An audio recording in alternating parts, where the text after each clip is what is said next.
So, welcome back to my platform, and I also welcome myself back to my own platform because I've been absent for quite some time, pending things that people go through in life. So I had my fair share of life in the last year or so, so I haven't been on this platform for like 10 months. Welcome back, and let's continue. The last video I did, we were talking about the Big Bang Theory, that it is a very credible theory, that the Bible does support a type of Big Bang. So now we're continuing with verse 3 of Genesis chapter 1. So all of this is happening in Genesis chapter 1. And we are going to continue from verse 3, maybe to verse 5, 6, or 7. But what we are dealing with here is the creation of light.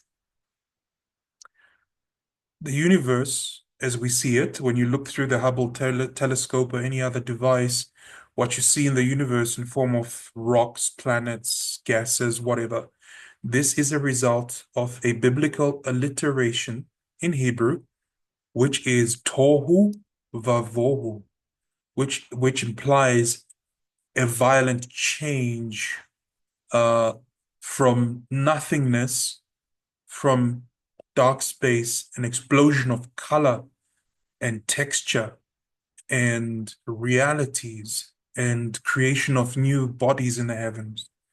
Now we're going to be dealing with light. Okay, so let's continue dealing with light. So Genesis chapter 1 verse is 3. It says in English, God said, "Let there be light," and there was light. This is happening after darkness, a dark universe. So God is distinguishing now or creating light. Where is God designating this light? So in the previous video, this was my attempt at drawing planet Earth, this being Africa, and this being Europe, this being a poor Madagascar. Anyway, so God, through Tohu Vavohu, through a Big Bang,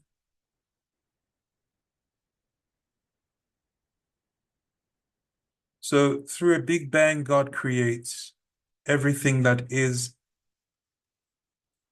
let's say, outside our sphere. So everything that is here in the universe.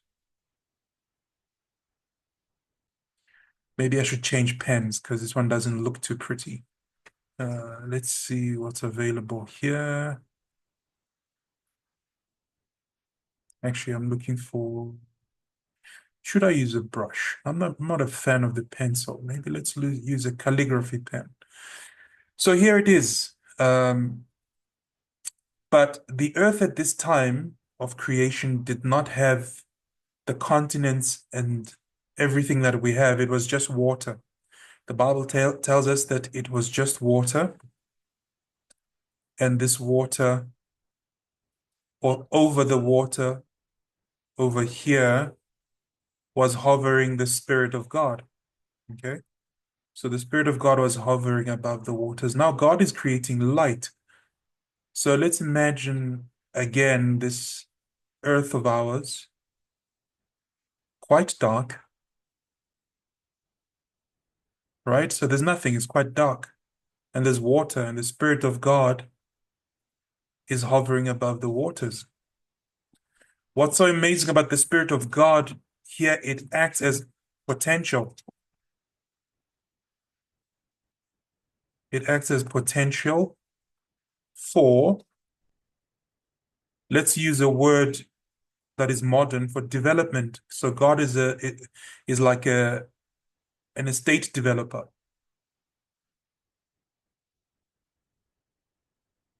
So the earth is a potential for development. So the first thing God does is he creates the light, and it says in Hebrew, "Wayomer Elohim yehi or wayehi or," which means, and God spoke or said. I like this word spoke. God spoke. Wayomer.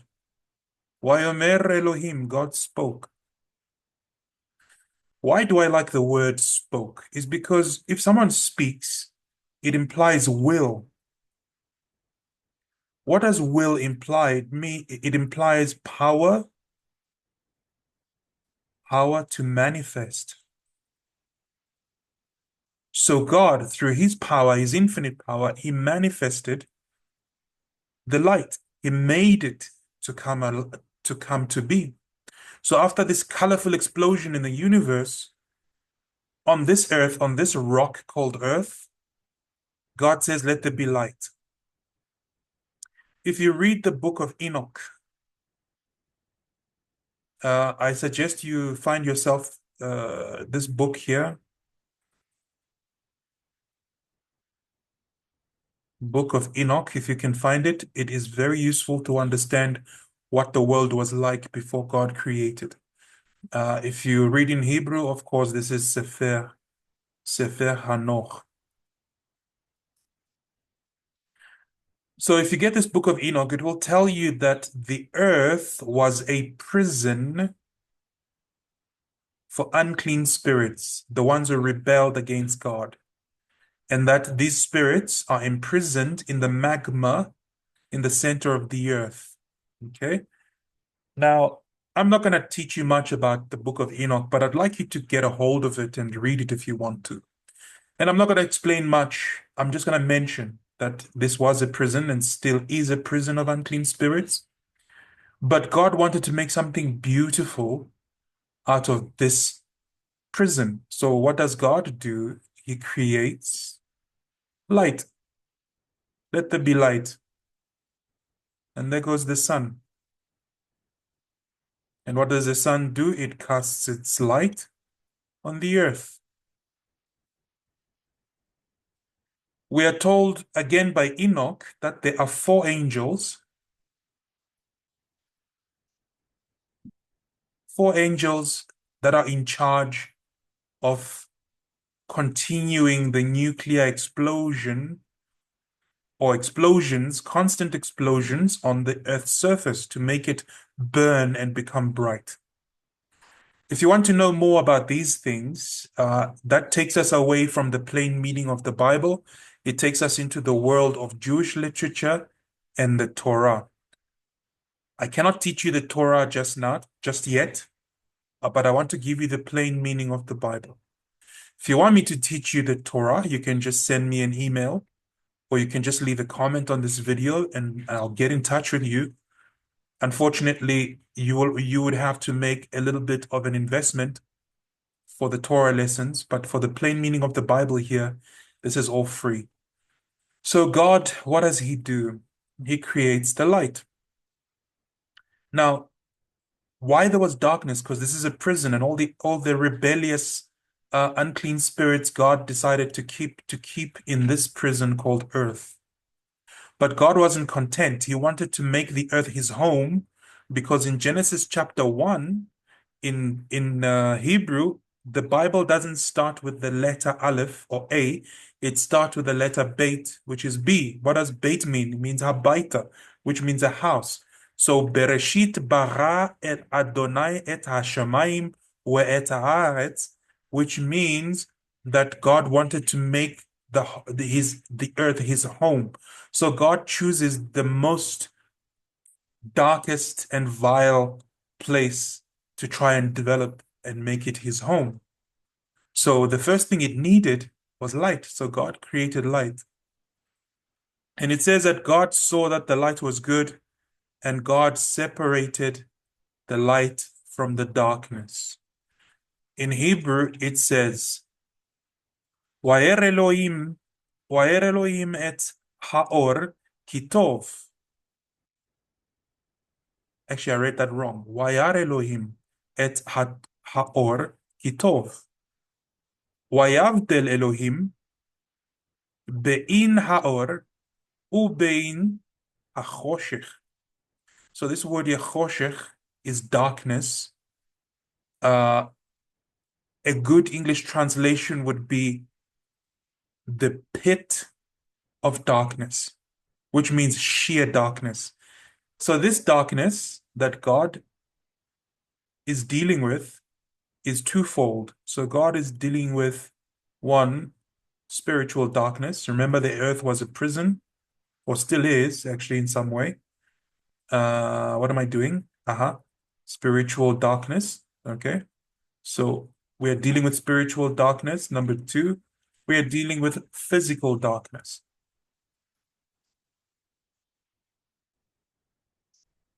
So these are the types of darkness that God is dealing with.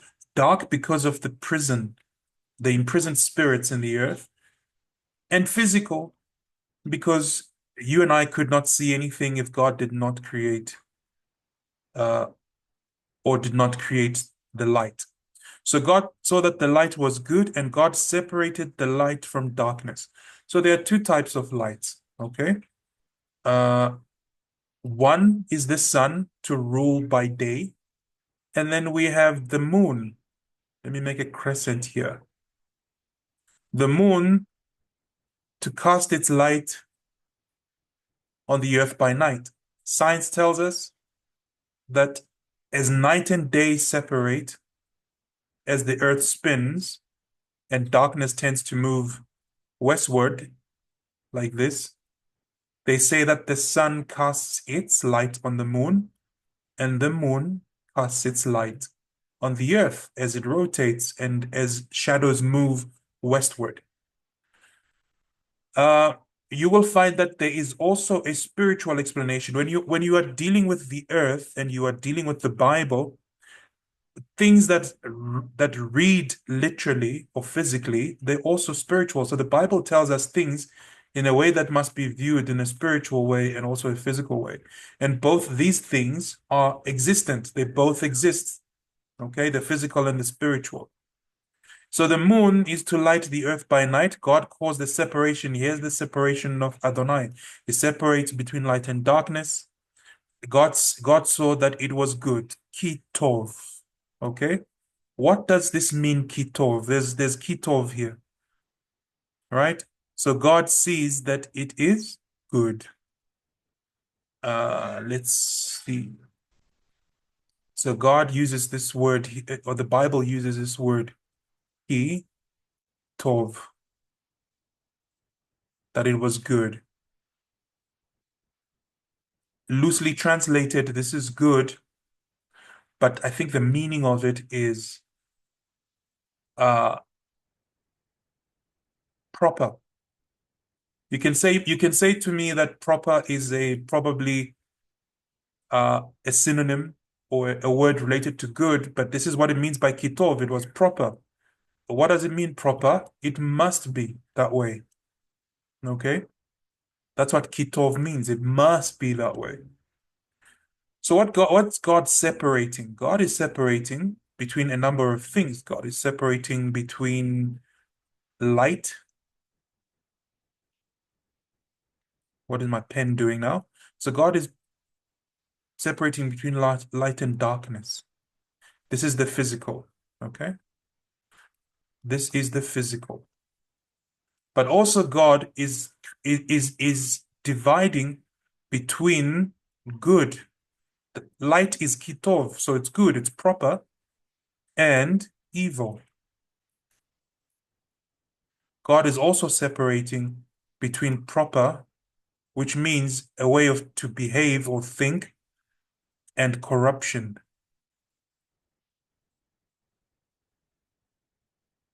So God is separating between a number of things, good and evil. Evil is also physical, but also evil, it manifests in a way that is in our thoughts. Okay, so mental and physical. So if you think evil, it manifests into a physical evil. If you think about stealing a car all the time, by the time you steal that car, you've done the physical. It started mentally, but it manifests itself physically. Also, what is proper and what is corruption, and this is human behavior.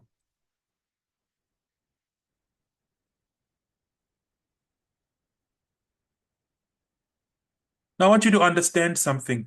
God hasn't created the human being yet in verses 3 and verses 4, but God is setting the background and the environment in which the human being must exist. And also, God is setting the standard for judgment of the human being that will live on earth. So the distinction between light and darkness, day and night, good and evil, proper and corruption, this one's physical. Night and darkness is also physical. But evil, corruption, something to do with a state of mind that manifests something evil physically, and also that implies human behavior. What is the lesson here? The lesson is, if you are a person that fears God, if you are a person that respects that God is in existence in his universe, it is your responsibility every day as a human being to distinguish between right and wrong, good and evil, light and darkness. This distinction, all of these distinctions here, you as a human being, it's your duty to make every every day you must make a distinction. The human being must make the distinction every day and every hour, the distinction between what is light, what is darkness, what is good, what is evil, what is proper, what is corruption, what is day and what is night.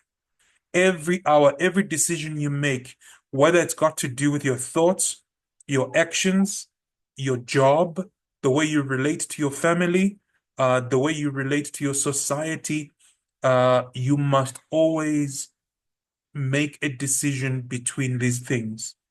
If you're a public figure or a politician, you must always choose the light, which means you don't go into hidden secret societies. You must be a child of the light.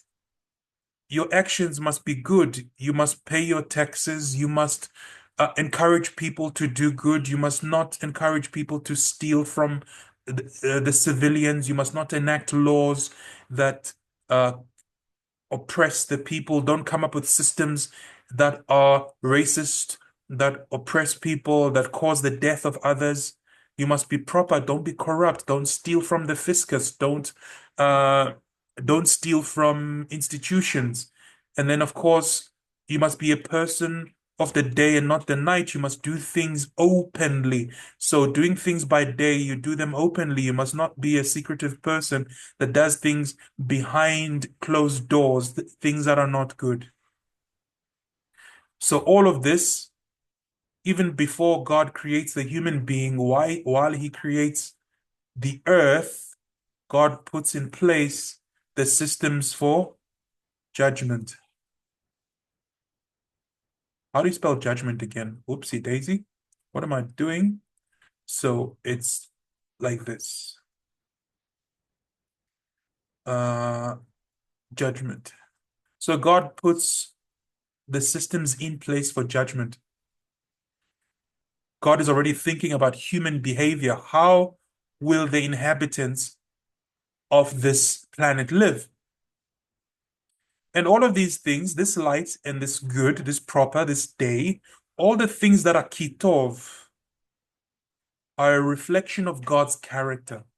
God is a lot of things, or rather, God has a lot of attributes, and kitov is one of God's attitudes, tov, good. So, because God created the earth to make it his home, everything, every feature of the earth will reflect his character. The human beings, the future human beings that will be created and will inhabit the earth, have to be like God.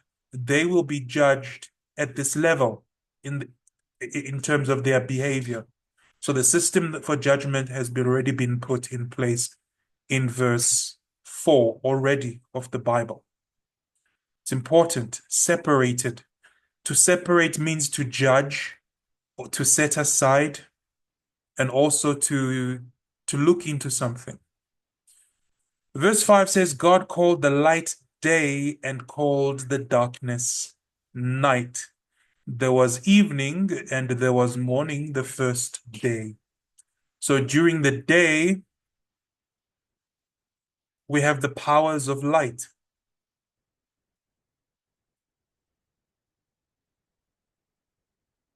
During the night, we have the powers of darkness. So we have the powers of darkness, evil angels, demons, right?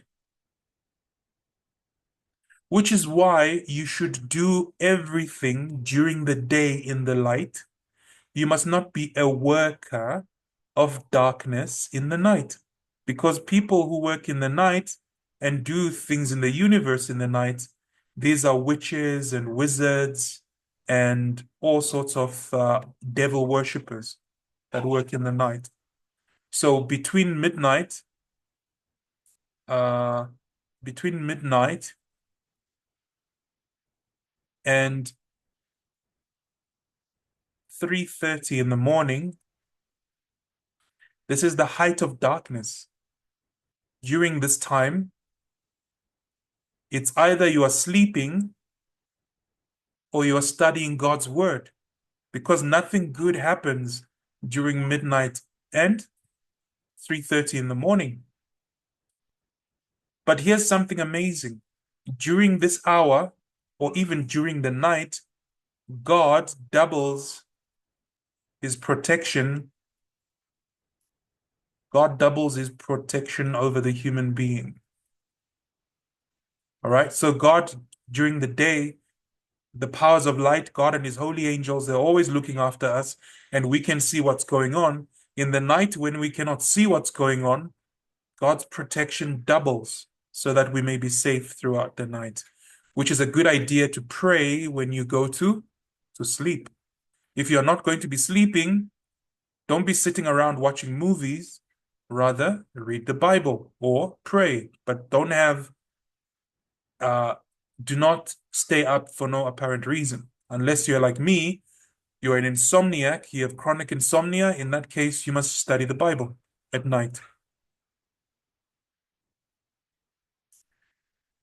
All right, I'm not going to go to verse 6. Verse 6 is for the next video where it says, God says, let there be an expanse in the midst of the water.